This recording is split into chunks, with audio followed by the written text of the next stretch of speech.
Hi, Geir. Hi, Sinam. What impact does shipping emissions have for cargo owners and ship owners?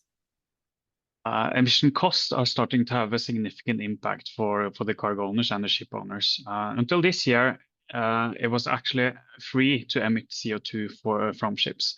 But with becoming part of the emission trading system, EU is now imposing a direct cost on those emissions. And the next couple of years, we're going to see another few steps up.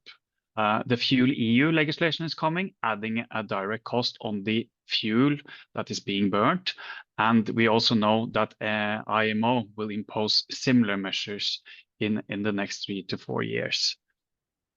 But what does this mean in terms of costs for charters and ship owners? Well, today, roughly 20 to 30% of all vessels in the fleet, they trade on Europe. So they have a direct cost already.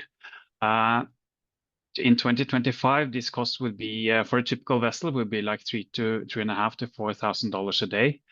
By 2030, the increase is substantial. This cost would then reach close to $10,000 a day, and that would be for a typical product tanker in Europe. And that's a lot because if you compare the earnings today, the earnings are $20,000 a day today. But this is only the beginning. These are the costs that are being imposed from the EU. We know that IMO is following suit with similar measures. So we're going to see similar cost added for all the ships and voyages then trading outside of Europe as well. And we need to remember, are these costs going to increase? The answer is yes, until we find that solution that solves the carbon and greenhouse gas emission problem. Prices are only going to increase and increase for the carbon fuels. So it's more and more important here to find those low alternatives so that you can remain competitive in your cargo trading and your ship trading.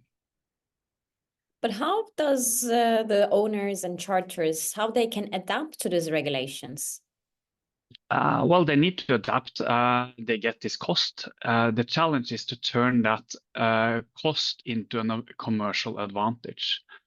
If you have the better ship or the lower emitting, say, product, you should also be in a position so that you know that, so that you can leverage it to sell more product, to get more cargoes for your ship, and make sure that you can recover as much as possible this additional cost.